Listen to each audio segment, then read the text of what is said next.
இந்த பூமியில வாழ்ந்த மிகப்பெரிய பிரெடேட்டர் இனம் எதுன்னு கேட்டா டைனோசர் தான் நம்ம எல்லாருமே ஈஸியா சொல்லிடுவோம். ஆனா உண்மை என்னன்னா அந்த டைனோசர்களே பயமுறுத்தக்கூடிய அளவுக்கு சில ராட்சத உயிரினங்களும் இந்த பூமியில வாழ்ந்திருக்கு.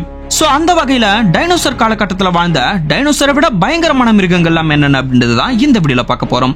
வீடியோக்குள்ள போறதுக்கு முன்னாடி ஒரு லைக் மட்டும் பண்ணி சப்போர்ட் பண்ணுங்க. அப்பதான் இதே மாதிரி அடுத்தடுத்த வீடியோஸ் போட எனக்கும் கொஞ்சம் மோட்டிவேஷனா இருக்கும். அண்ட் புது வியூவர்ஸ் சேனலை சப்ஸ்கிரைப் பண்ணி முக்கியமா அந்த பெல் ஐக்கனை ஆல்ல போட்டுக்கோங்க. அண்ட் இப்ப வாங்க வீடியோக்குள்ள போலாம். டைனோசர் காலத்துல வாழ்ந்த உயிரினங்களை பார்க்கறதுக்கு முன்னாடி டைனோசர்கள் பிறக்கிறதுக்கு முன்னாடியே சில மிகப்பெரிய உயிரினங்கள் இந்த பூமியை ஆட்சி செஞ்சிருக்கு. அதுங்களை ஆத்ரோபாட்ஸ்னு சொல்லுவாங்க. ஆக்சுவலி இதுங்களை விலங்குகள்னு கூட சொல்ல முடியாதுங்க. ஏன்னா இதுங்க எல்லாமே பூச்சிகள் தான். ஆனா இதுங்க எல்லாமே சைஸ்ல விலங்குகள் மாதிரி ரொம்பவே பெருசா இருந்ததாலேயே அன்றைய பூமியை இதுங்களே ஆட்சி செஞ்சிருக்கு. அந்த வகையில முதல்ல பார்க்க போற உயிரினம் ஆர்த்தோபியூரான்னு சொல்லப்படுற இந்த மரவட்டை. இது பார்க்க வேணா ஒரு சின்ன மரவட்டை மாதிரி தெரியலாம். ஆனா இது இப்ப இருக்க மரவட்டை மாதிரி 1 இன்ச் 2 இன்ச் சைஸ்ல எல்லாம் இல்லங்க. கிட்டத்தட்ட 8 ல இருந்து 10 அடி நீளம் கொண்ட பிரம்மாண்டமான பூச்சினமா இருந்திருக்கு. அண்ட் இதுவரைக்கும் கண்டுபிடிக்கப்பட்ட மிகப்பெரிய பூச்சினமும் இதுதான் சொல்லப்படுது. கிட்டத்தட்ட 1000-2000 கால்களோடு இது தரையில நடந்து போறத பார்த்தாலே நம்மளுக்கு அடிவயிறுலாம் கலங்கிடும். இந்த பூச்சினங்கள்லாம் இவ்வளவு பெருசா வளர்ந்து இருந்ததுக்கான காரணம் என்னன்னு கேட்டீங்கன்னா அந்த காலத்துல இருந்து அதிகப்படியான ஆக்சிஜன் லெவல் தாங்க. இப்ப இருக்கிறத விட அந்த காலத்துல கிட்டத்தட்ட 15% ஆக்சிஜன் லெவல் அதிகமா இருந்திருக்கு. இத பத்திலாம் லாஸ்ட் வீடியோல கிளியரா எக்ஸ்பிளைன் பண்ணிருப்பேன். சோ அந்த வீடியோ பார்க்காதவங்க லிங்க் ஃபர்ஸ்ட் கமெண்ட்ல கொடுக்குறேன். டைம் இருந்தா செக் அவுட் பண்ணி பாருங்க. இந்த ஆர்த்தோபியூரா கிட்ட இருக்க ஒரு நல்ல விஷயம் என்னன்னா இது நான்வெஜ்லாம் சாப்பிடாது, வெஜிடேரியன் தான். ஆனா என்னதான் வெஜிடேரியனாவே இருந்தாலும் இது சாதுவான பூச்சிலாம் கிடையாதுங்க. ரொம்பவே அக்ரெசிவாவும் அதே சமயம் ஃபாஸ்டா மூவ் பண்ணக்கூடியதாகவும் இருந்திருக்கு. அது மட்டும் இல்லாம இதுக்கு பாம்பை விட அதிக விஷயம் கொண்ட பற்களும் இருந்திருக்கு. சோ இதனாலேயே அந்த காலகட்டத்தில் வாழ்ந்த எந்த ஒரு உயிரினமும் இதை எதிர்த்து நிக்கவே பயப்படும்னு சொல்றாங்க. அண்ட் பிராண்டோஸ்கார்பியன் சொல்லப்படுற ஒரு ராட்சத தேல் வகையும் வாழ்ந்திருக்கு. இது நீர் மற்றும் நிலம் ரெண்டுலயும் வாழக்கூடிய தன்மை கொண்டதா இருந்திருக்கு. அதனாலேயே இதுக்கு நுரையீரலும் கூடவே மீன்களுக்கு இருக்க மாதிரி தண்ணீர்ல சுவாசிக்கக்கூடிய கில்ஸுமே இருந்திருக்கு. இதுவுமே நீங்க நினைக்கிற மாதிரி சின்ன சைஸ்லாம் இல்லங்க. 6 அடி உயரத்துல முழுசா வளர்ந்த மனிதனையே புரட்டி போட்டு வேட்டையாடக்கூடிய அளவுக்கு பெருசா இருந்திருக்கு. இந்த பூச்சி இனத்திலேயே நீர் நிலத்தை தாண்டி ஆகாயத்துல பறக்கக்கூடிய உயிரினமா இருந்தது மெகானிரான்னு சொல்லப்படுற இந்த தும்பி வகை. இது சாதாரண தும்பி தானே. மழை காலத்துல பக்கத்து வீட்டு பையன் கூட சேர்ந்து இதை பிடிச்சி விளையாடி இருக்குன்னு சொன்னீங்கன்னா இது அது இல்ல. மெகானிரான்னு சொல்லப்பட்ட இந்த ராட்சத தும்பி ஒரு பெரிய கழுகு சைஸ்ல இருந்திருக்குங்க. சோ நீங்க இதை பிடிச்சி விளையாட முடியாது.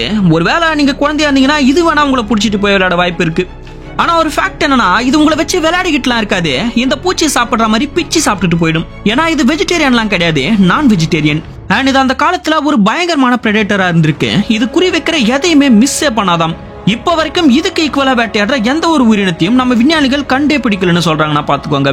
இந்த ஆர்த்ரோபாட்ஸ் வகையை சேர்ந்த உயிரினங்கள்லாம் பூமியிலிருந்து மொத்தமா அழிஞ்ச பிறகுதான் பூமியில மெசோசாயிக் பீரியட் ஸ்டார்ட் ஆயிருக்கு.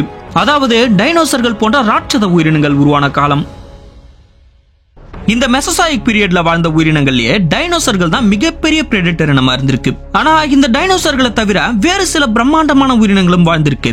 அந்த வகையில முதல்ல பார்க்க போற உயிரினம் சார்கோசரஸ். டைனோசர் காலகட்டத்தில் வாழ்ந்த டைனோசர்களே பயமுறுத்தக்கூடிய ஒரு முதலை மாதிரியான உயிரினம் தான் இந்த சார்கோசரஸ். இப்ப இருக்க முதலைகள் எல்லாம் ஆவரேஜா 8 அடி நீளம் வரைக்கும் தான் வளரக்கூடியது. இந்த முதலைகளை பார்த்தாலே அது கிட்ட போக நம்மள அலண்டு போயிடுவோம். ஆனா அந்த காலத்துல வாழ்ந்த இந்த சார்கோசரஸ் கிட்டத்தட்ட 40 அடி நீளமும் 10 டன் வெயிட்டும் இருக்கக்கூடிய ரொம்பவே பிரம்மாண்டமான ஒரு உயிரினமா இருந்திருக்கு. அது மட்டும் இல்லாம நிலத்திலையும் நீர்லயும் வாழக்கூடிய மிகப்பெரிய உயிரினமான இது சில டைனோசர்களே வேட்டையாடக்கூடிய அளவுக்கு பலம் வாய்ந்ததா இருந்திருக்கு. இந்த சார்கோசரஸ்க்கு பயந்து பெரிய பெரிய டைனோசர்கள் கூட தண்ணி குடிக்கிறதுக்கு பக்கமே போகாதாம். ரீசெண்டா 2008 ஒரு சார்கோசரஸோட மண்டை ஓடு சகாரா பாலைவனத்துல கண்டுபிடிக்கப்பட்டிருக்கு. அந்த மண்டை ஓடு மட்டுமே 6 அடி நீளத்துல 132 மிகப்பெரிய பற்களோட பயங்கரமானதா இருந்திருக்கு. இதுல குறிப்பிட வேண்டிய விஷயம் என்னன்னா இது வெறும் சார்கோசரஸ் குட்டியோட மண்டை ஓடு தானும். இந்த சார்கோசரஸ் இனத்தோட வளர்ச்சி அப்படின்றது இதுங்க சாகர வரைக்கும் வளர்ந்துகிட்டே இருக்கும் அப்படின்றதால இதுங்களோட உண்மையான சைஸ் என்னன்னு நம்ம விஞ்ஞானிகளால் இப்போ வரைக்கும் ஒரு முடிவுக்கு வர முடியல. அண்ட் இப்படிப்பட்ட பிரம்மாண்டமான உயிரினம் டைனோசர் இனம் அழியறதுக்கு முன்னாடி அழிஞ்சு போயிருக்கலாம்னு சொல்லப்படுது. இந்த சார்கோசரஸ் நீர்நிலைகள்ல தான் அதிகமா வேட்டையாடும். நிலப்பகுதியில இதுங்களோட ஆதிக்கம் கம்மி தான். ஆனா நீர் மற்றும் நிலப்பகுதி ரெண்டையுமே மிரட்டி வந்த ஒரு அரக்கணம் இருந்திருக்கான். அவனோட பேர் தான் டைட்டனோபோவா. இப்போ பூமியில வாழ்ந்துகிட்டு இருக்க மிகப்பெரிய பாம்பு இனம்னா அனகொண்டா தான். ஆனா டைட்டனோபோவா கூட கம்பேர் பண்ணும்போது அனகொண்டாலாம் ஒண்ணுமே இல்லங்க. ஏன்னா அனகொண்டாவோட நீளம் வெறும் 20 அடி தான் இருக்கும். ஆனா இந்த டைட்டனோபோவா கிட்டத்தட்ட 45 ல இருந்து 50 அடி நீளமும் சுமார் 1500 கிலோ எடையும் கொண்ட பிரம்மாண்டமான மான்ஸ்டரா இருந்திருக்கு.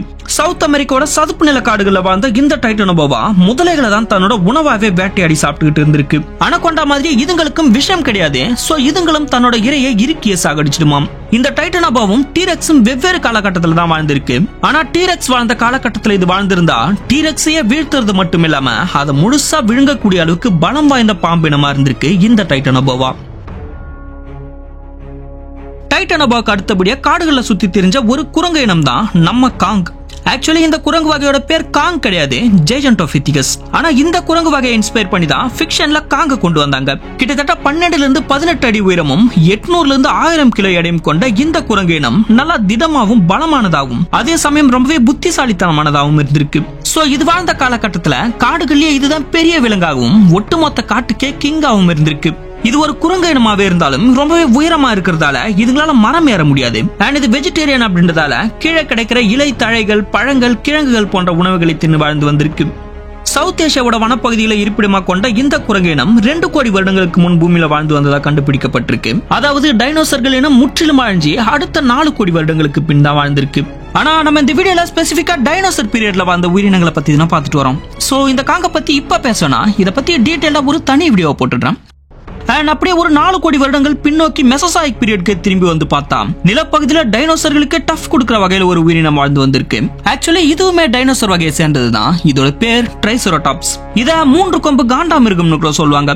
இதுவுமே இலை தழைகளை தின்னு வாழ்ந்து வந்த ஒரு தாவர உண்ணி தான். ஆனா என்னதான் இது ஒரு தாவர உண்ணியா இருந்தாலுமே இதுங்க கூட்டமா இருக்கும்போது இதுங்களை அட்டாக் பண்ணணும்னா டீரெக்ஸே 10 தடவைக்கு மேல யோசிக்கும். ஏன்னா இதுங்க தலையில இருக்க கொம்பை வச்சு ஒரு ஆட்டினா எதிரில் இருக்கிறது எப்பேற்பட்ட விலங்கா இருந்தாலும் பொழந்துகிட்டு போயிடும். கூட்டமா இருந்தா மட்டுமில்ல, தனியா இருக்க ஒரு ட்ரைசெராடாப்ஸ் அட்டாக் பண்றதுமே அவ்வளவு சாதாரணமான விஷயம் இல்லங்க.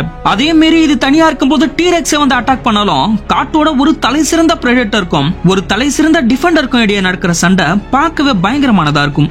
இந்த சண்டை பல மணி நேரம் நடந்தாலும் இந்த சண்டையோட இறுதியில வின் பண்றது டீரெக்ஸா தாங்க இருக்கும். காட்டுக்கே ராஜானா சும்மாவா? 6 கோடி வருஷங்களுக்கு முன்னாடி காடுகள்ல வாழ்ந்த ஒட்டுமொத்த உயிரினங்களையும் மிரட்டி காட்டுக்கே ராஜாவா இருந்த டைனோசர் தாங்க நம்ம டீரெக்ஸ். 40 அடி நீளம், 20 அடி உயரம், 9 டன் வெயிட், வாய் முழுக்க ஷார்ப்பான பற்களை கொண்டிருந்த இந்த டீரெக்ஸ நீங்க நேர்ல பாத்தீங்கன்னா பார்த்த இடத்துல உச்சா போயிடுவீங்க. நம்ம மட்டுமில்ல, அந்த காலத்துல வாழ்ந்த எந்த ஒரு டைனோசரும் இது எதிரில கூட நிக்காது. காடுகள்ல வாழ்ந்த தலை சிறந்த பிரெடேட்டரான டீரெக்ஸ் மணிக்கு 30 கிலோமீட்டர் வேகத்துல ஓடக்கூடிய ரொம்பவே ஸ்பீடான அதே சமயம் வேட்டையாடுறதுல ரொம்பவே புத்திசாலியான ஒரு ஸ்பீஷியஸா இருந்திருக்கு. இதனாலேயே இது கண்ணில் படுற எந்த ஒரு வேட்டையாடாம விடாது. அப்படி வேட்டையாடும் போது இது கடிக்கிற ஒரு கடியிலே அந்த இரையோட சோலி முடிஞ்சணும்னு தாங்க சொல்லி ஆகணும். ஏன்னா இதோட பைட் ஃபோர்ஸ், அதாவது கடிக்கிற ஃபோர்ஸ் 6 டன் வரைக்கும் இருக்குங்க. இதோட பைட் ஃபோர்ஸ்க்கு ஏத்த மாதிரி இதோட ஜா ஸ்ட்ரக்சரும் 60 ஷார்ப்பான பற்களோட பயங்கரமா அமைஞ்சிருக்கும். இதோட ஜால இருக்க 60 பற்களுமே ஒன்னொன்னு 20 சென்டிமீட்டர் நீளத்துல இருந்திருக்கு. இந்த மாதிரி ஒரு பர்ஃபெக்டான ஜா ஸ்ட்ரக்சர், பயங்கரமான பைட் ஃபோர்ஸ் கூடவே ஜெய்ஜாண்டிக்கான சைஸ் கொண்டு இருந்ததாலேயே டீரெக்ஸ் அந்த காலத்துல ஒட்டுமொத்த காட்டுக்குமே கிங்கா இருந்திருக்கு. டீரெக்ஸ் என்னதான் காட்டுக்கே கிங்கா இருந்தாலும் அப்படிப்பட்ட டீரெக்ஸை விட பிரம்மாண்டமான ஒரு டைனோசரும் இருந்திருக்கு. அதோட பேர் அர்ஜென்டினோசாரஸ்.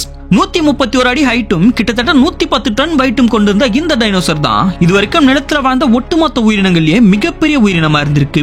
110 டன் வெயிட்ல இருக்க. அப்படி இது என்ன சாப்பிடும்னு கேட்டீங்கன்னா இந்த டைனோசர் ஒரு தாவர உண்ணி தாங்க. ஜிராஃபி மாதிரி இதுவும் தன்னோட நீளமான கழுத்தை பயன்படுத்தி மரத்துக்கு மேல இருக்க இலை தழைகளையும் பழங்களையும் சாப்பிட்டு தான் வாழ்ந்து வந்திருக்கு. இதுல குறிப்பிட வேண்டிய விஷயம் என்னன்னா, இது ஒரு நாளைக்கு சாப்பிடுற உணவோட அளவே கிட்டத்தட்ட 800 கிலோ வரைக்கும் இருக்குமாம். இந்த டைனோசர் ஒரு தாவர உண்ணியா இருந்தாலும் இதோட பிரம்மாண்டமான அந்த சைஸ் தான் இதை மத்த டைனோசர்கள் வேட்டையாடாம தன்னை காப்பாத்திக்க உதவியா இருந்திருக்கு. வானுயர வளர்ந்திருந்த இந்த டைனோசருக்கு ஈக்குவலா அந்த காலத்துல வானத்துல ஒரு உயிரினம் பறந்துகிட்டு இருந்தது. அதோட பேர் குவாட்ஸல்கட்லஸ். டைனோசர் காலகட்டத்தில் வாழ்ந்த ஒரு மிகப்பெரிய பறவை இனம் தான் இந்த குவாட்ஸல்கட்லஸ். அந்த காலத்துல நிலப்பரப்புல வாழ்ந்த எல்லா உயிரினங்களும் எப்ப எது வந்து நம்மள வேட்டையாடணும்னு பயந்து வாழ்ந்துகிட்டு இருந்தப்போ இந்த குவாட்ஸல்கட்லஸ் மட்டும்தான் எந்தவித பயமும் இல்லாம வானத்துல சிறகடிச்சு பறந்துகிட்டு இருந்தது. இது ரெக்கைகளை விரிச்சு வானத்துல பறக்கிறத பார்க்க ஒரு பிரைவேட் ஜெட்டே நம்மள கிராஸ் பண்ணி பறந்து போற மாதிரி இருக்குங்க. அண்ட் இதை கீழே கொண்டு வந்து தரையில நிக்க வச்சு பார்த்தா ஒரு பெரிய சைஸ் ஜிராஃபி மாதிரி தான் இருக்கும். இதோட வெயிட் 300 இருந்து 500 கிலோகிராம் வரைக்கும் இருக்கும். அண்ட் இதுங்களால மணிக்கு கிட்டத்தட்ட 130 கிலோமீட்டர் வேகத்துல பறக்க முடியுமாங்க. நினைச்சு பாருங்க, 500 கிலோ கொண்ட ஒரு பறவை வானத்துல சிறகடிச்சு பறக்கிறத பார்த்தா எப்படி இருக்கும். அப்படியே இந்த குவாட்ஸல்கட்லஸ் கூடவே பறந்து கடல் பகுதிக்கு போனா அங்க கடல்ல இதுங்களை விட பல பிரம்மாண்டமான ஆபத்தான உயிரினங்கள் எல்லாம் வாழ்ந்து வந்திருக்கு. அதுங்களை கடலை ஆண்ட அரக்கர்கள்னு சொல்லுவாங்க. அந்த உயிரினங்கள்லாம் என்னென்ன அப்படின்றத பார்ட் 4 வீடியோல பார்க்கலாம். அந்த வீடியோ வேணுமா அப்படின்றத கமெண்ட்ல சொல்லுங்க. ஒரு 1000 கமெண்ட்ஸ் வந்துச்சுன்னா அடுத்து அந்த வீடியோ போடுறேன். 1000 கமெண்ட்ஸ் அப்படின்றது ஒருத்தர 4-5 கமெண்ட் பண்ணாலும் ஓகே தான். அண்ட் என்ன கமெண்ட் பண்றதுன்னு தெரியலனா அட்லீஸ்ட் ஒரு ஹார்ட்டோ இல்ல ஸ்மைலியோ இல்ல பார்ட் 4 அப்படினா கமெண்ட் பண்ணுங்க. எனக்கு தேவை 1000 கமெண்ட்ஸ். சோ லைக் பண்ணுங்க, கமெண்ட் பண்ணுங்க, முடிஞ்ச இந்த வீடியோ 4 ஃப்ரெண்ட்ஸ்க்கு ஷேர் பண்ணி சப்போர்ட் பண்ணுங்க. அண்ட் சப்ஸ்கிரைப் பண்ணாதவங்க சேனலை சப்ஸ்கிரைப் பண்ணி முக்கியமா அந்த பெல் ஐகானை ஆல்ல போட்டுக்கோங்க. அப்பதான் அடுத்த வீடியோ நோட்டிபிகேஷன் உங்களுக்கு ஷார்ப்பா வந்து சேரும்.